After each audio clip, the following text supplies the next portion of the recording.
on Nittany Game Week. The ball's going to be out. The ball's going to be out. That's what I learned about this team this year. The defense is one play away from back-to-back shutouts. Why the players credit new coordinator Jim Knowles for the early season success. Just making the plays when it comes to you, I feel like that's really important. 13 different Nittany Lions have a reception through the first 3 games. How the team's versatility can benefit the offense over the course of a long year.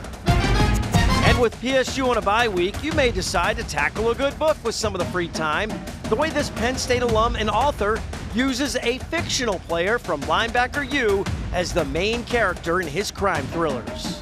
This is Nittany Game Week.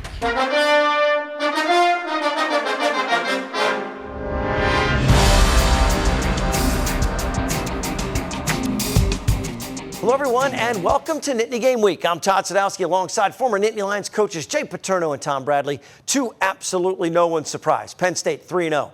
Non-conference schedule in the rear view mirror. The question is, how much have we learned about this team as they move towards a date with Oregon in the whiteout?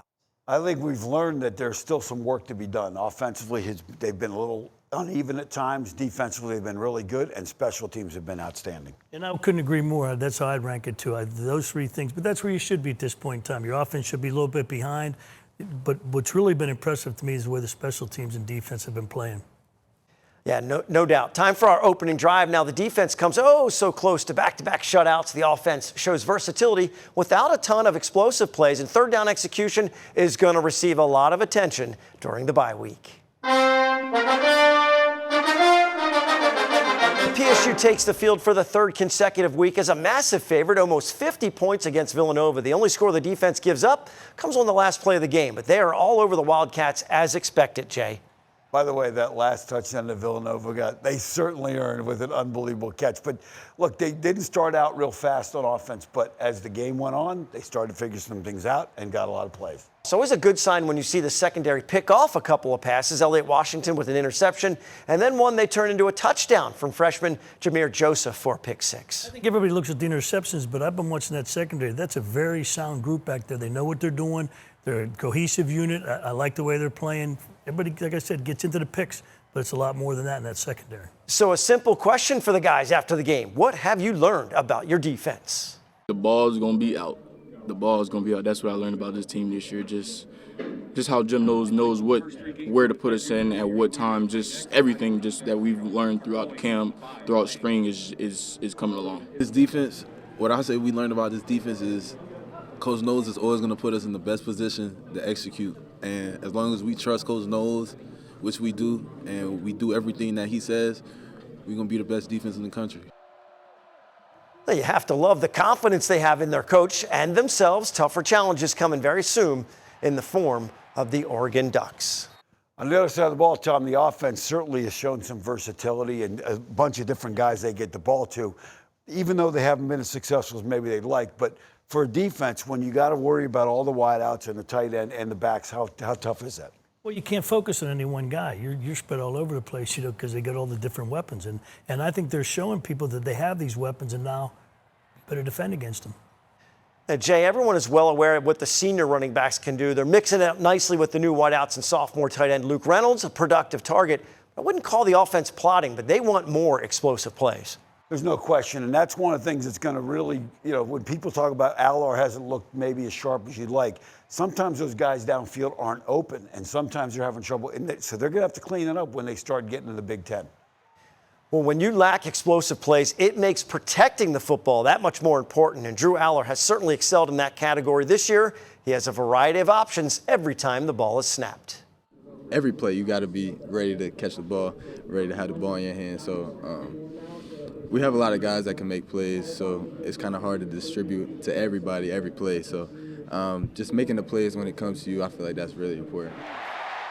Obviously, we got some stellar receivers this year. I think it just makes us super versatile. Our core values are all the same, so just focus on playing as a team and just having a diverse offense. In only 3 games, 13 different players have caught a pass. That includes Allor himself, who snagged a deflected ball for a 5-yard gain. One area of concern that will receive a lot of attention during the bye week and leading into the Oregon game, third down conversions, 5 of 11 for the game against Villanova. Tom, as a defensive coach, winning third downs is imperative, so you're going to do everything possible to get off of that field. That's one of the most important things, but there's reasons why they happen. Down and distance, different things, who's been in the field, what the score is. There's a whole lot of different, and I'm sure there's a lot of things they haven't shown yet. For the Nittany Lions, Jay, this is an area that has to improve, and with all this veteran experience, it should be something they excel at this season. What's been going wrong and some of the things you can do to fix it? Well, I think if you look at the numbers, they've had 20, and this is just focusing on the pass game, they've had 20 pass plays on third downs. The average length has not been that long, 7.6 yards, but they've gotten pressure, which has surprised people, with this offensive line. 5 of those he's had to scramble or he's gotten sacked. Of the other 15, he's completed 6 of those passes, but only 3 of them have gone for first downs. And if you're going to be a really good offensive football team, your pass game on third downs has got to get you first downs and keep you on the field. Well, Coach Franklin says it's a matter of timing and rhythm for a senior QB and the entire offense. Early on in the game, we just made it more challenging and more difficult than it needed to be. We knew we were going to get what we got today, which was drop 8, which drop 8 can be challenging. He was getting good protection, but you're dropping 8 guys into coverage. You got to find windows and you got to find lanes. We just got to get them in a rhythm on offense and Drew as well. Aller finished with 16 completions and 29 attempts against Villanova. They have 1 week until they host the Ducks for a whiteout. With no opponent this weekend, perfect time for coaches to scout their own team. Why the Nittany Lions' 2-minute success is a very positive sign as they move into Big Ten play. More Nittany Game Week is on the way. The opening drive is sponsored by R&R Express. Every shipment moved contributes to autism research and inclusion through the Excel Foundation. Learn more at wearerr.com. These are more than just trucks. Every shipment moved by the R&R Express family of companies contributes to the Excel Foundation for Autism Research and Inclusion, funding safe spaces like the sensory room at Penn State's Beaver Stadium and a special event sensory trailer, and giving thousands that were unheard a voice. Now is the time to amplify non-speaking voices and drive meaningful change. These trucks are powered by purpose. This journey started on these very grounds, in these stands, with this community. West Shore Home was proudly made right here in Pennsylvania. We took a passion, a drive, and built a company that believes in hard work and success, just like this football team. Remember going to your first game? The roar of the crowd? The feeling of being part of something bigger? That's a feeling you never forget. Bring that same feeling to your home with an extra $750 off, in addition to our current offer, by visiting westshorehome.com/PSU. Nittany Game Week is brought to you by West Shore Home, official partner of Penn State Football. Welcome back to Nittany Game Week. The purpose of college, to gain some knowledge, get an education. Not much different for a coach when it comes to a football team. And when you have a bye week, it is time to go into teaching mode. The question of the week for Coach Bradley, Coach Paterno is, what have we learned about this year's Nittany Lions after 3 relatively breezy non-conference games? Well, we've learned there's still some work to do. That's what we've learned. And field position matters. That's the other thing we've learned. And let's take a look at the field position.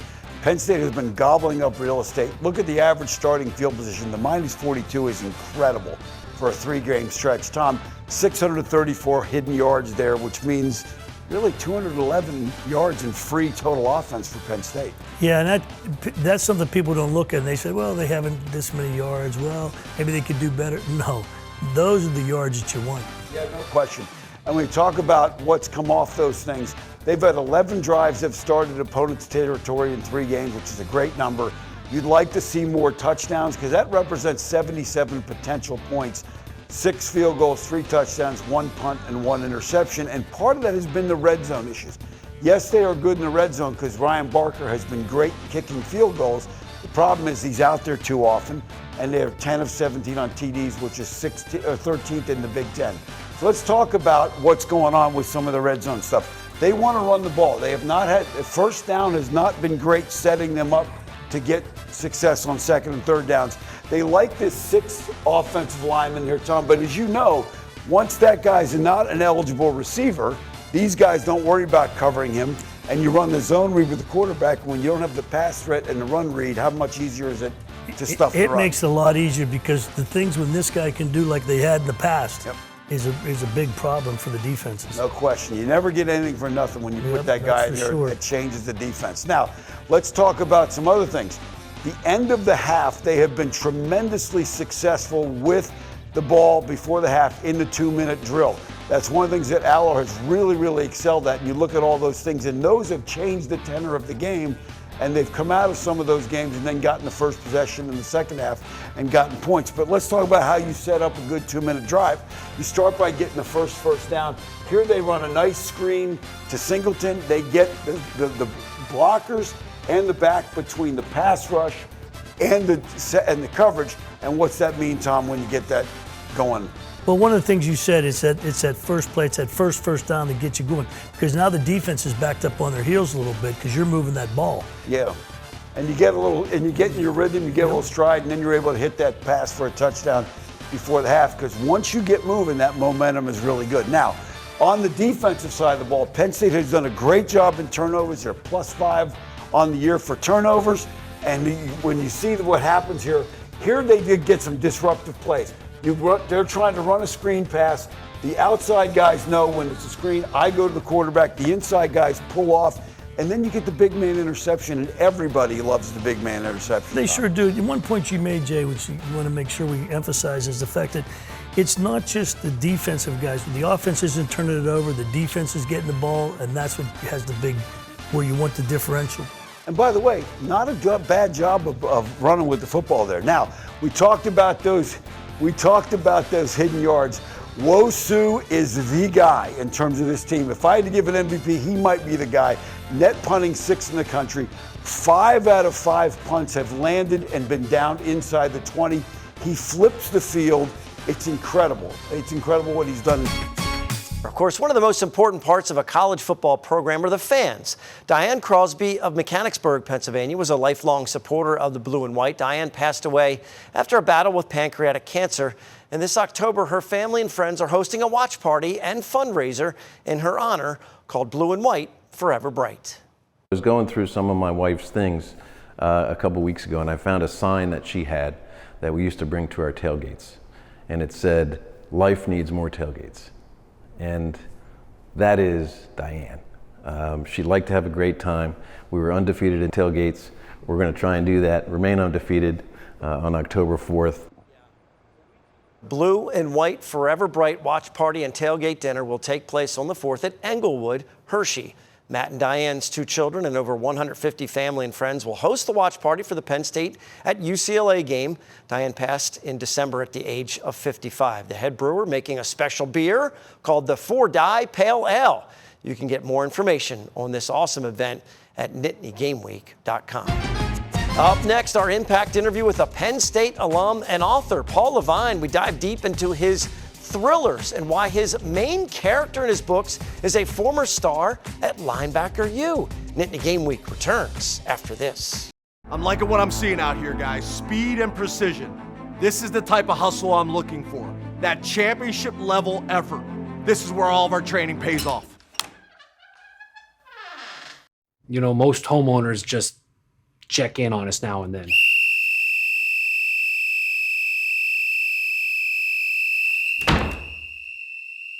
Every West Shore home installer is a highly trained employee that can stand up to scrutiny from anyone. Let's go do this! For a fun night out, come to the mountains, the Pocono Mountains. Yeah, we rock the party non-stop like this.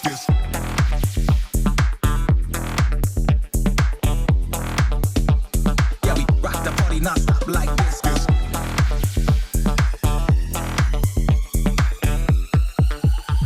Yeah, we rock the party non-stop like this. Pocono Mountains Nightlife. Find yours at PoconoMountains.com. Impact Interview is sponsored by the Pocono Mountains, where small-town charm meets big adventures. Book your trip today by visiting PoconoMountains.com. Well, this week's Impact interview is with Penn State alum and best-selling author Paul Levine. Paul graduated from Penn State as sports editor of the Daily Collegian. In 1969, went to law school at Miami and has since written 24 books. Now, the newest one is Midnight Burning, which we're going to get some details on that in just a moment. But first, he's a member of Penn State's Society of Distinguished Alumni and graduated with honors from the University of Miami School of Law. Paul joins us from Santa Barbara, California. Paul, thanks so much for joining us. We appreciate the time today. Happy to be here, Todd. Thank you. Okay, so you made the jump from being a lawyer and started writing crime thrillers. You got a fictional character. He's a lawyer, Jake Lassiter, and he was a heck of a linebacker at Penn State. Was there any one linebacker that inspired this character? And where would you say Lassiter ranks among the great ones at linebacker U, Paul? Well, Jake would say he was the best, but that's just not true.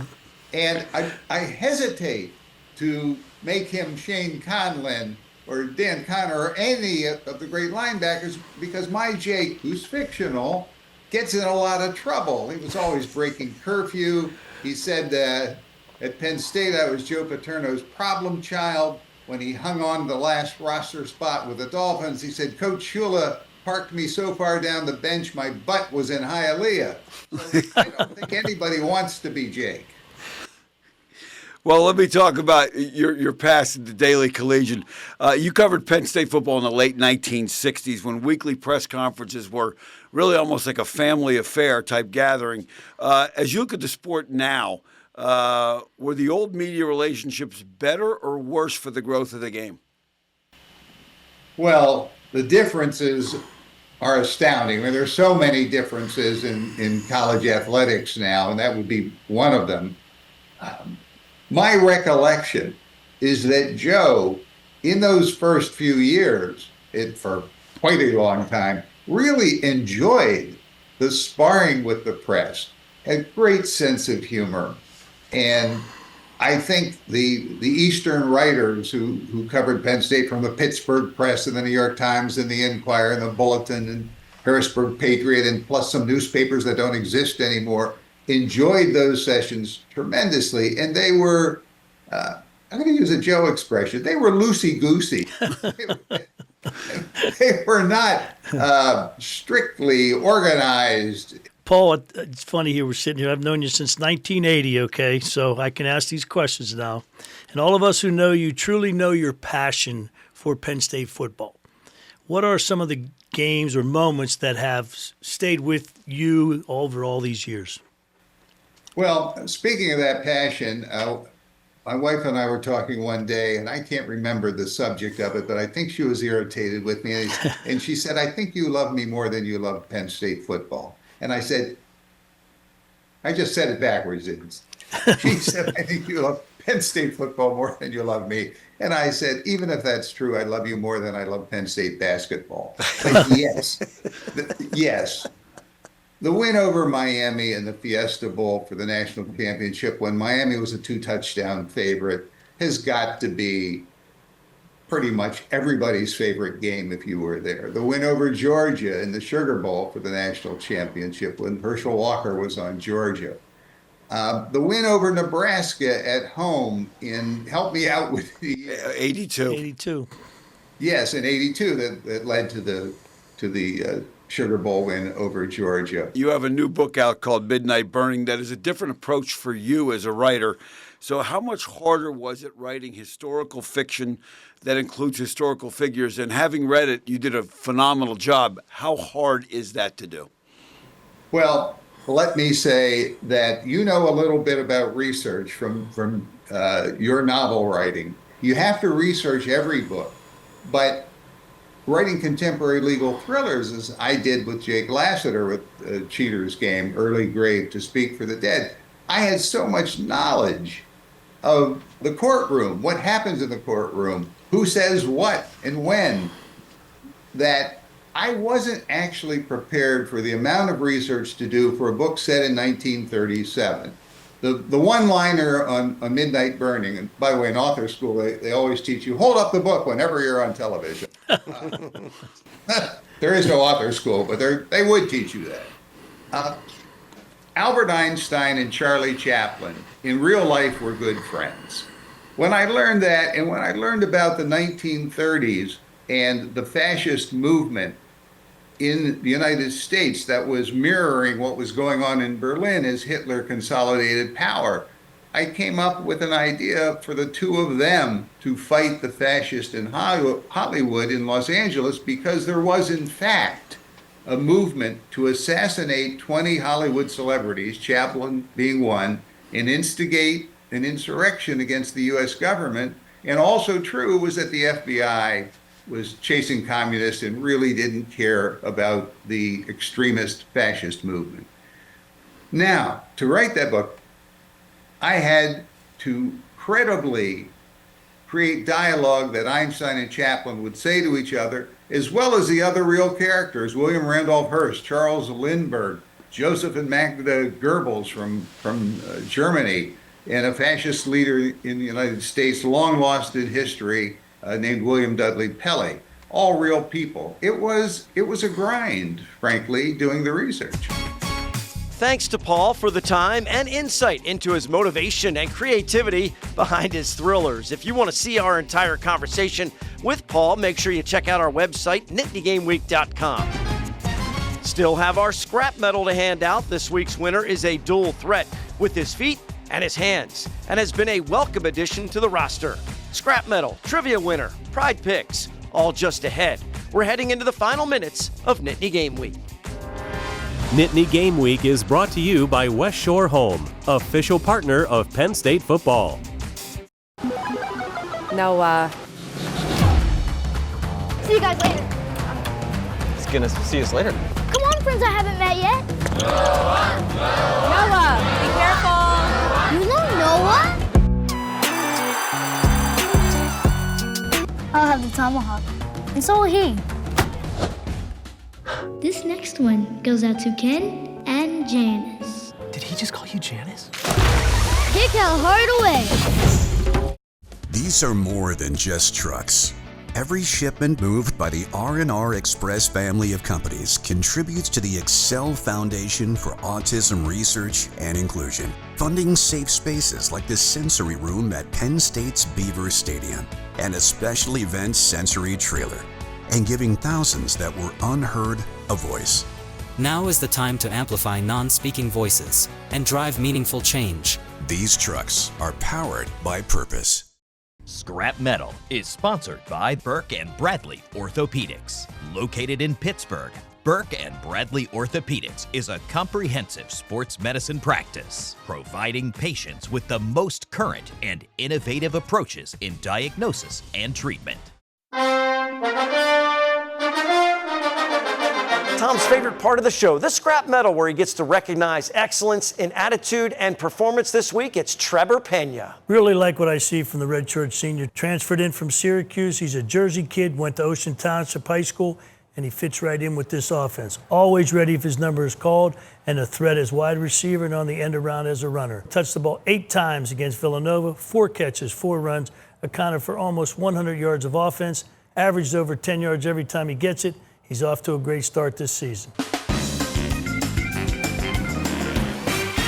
It's trivia time. Last week's question, who is the only Villanova football player to be inducted into the NFL Hall of Fame? Howie Long, our winner, is Kiara Montague of Easton, Pennsylvania. This week's question, since 2014, Penn State has played 11 games against Big Ten teams after a bye week. What is Penn State's record in those games?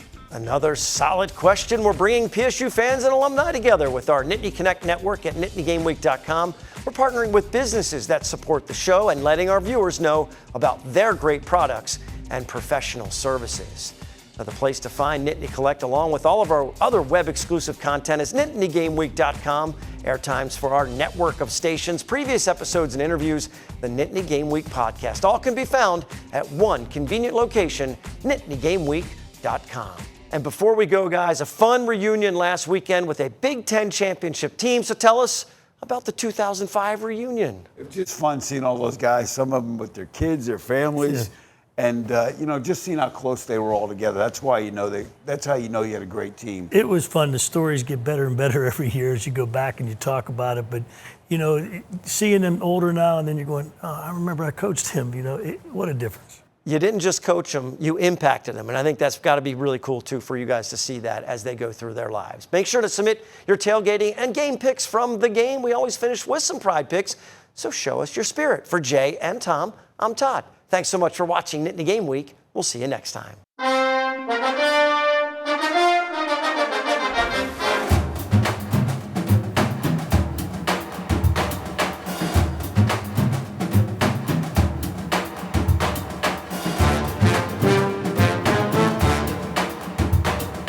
This journey started on these very grounds, in these stands, with this community. West Shore Home was proudly made right here in Pennsylvania. We took a passion, a drive, and built a company that believes in hard work and success, just like this football team. Remember going to your first game? The roar of the crowd? The feeling of being part of something bigger? That's a feeling you never forget. Bring that same feeling to your home with an extra $750 off in addition to our current offer by visiting westshorehome.com/PSU.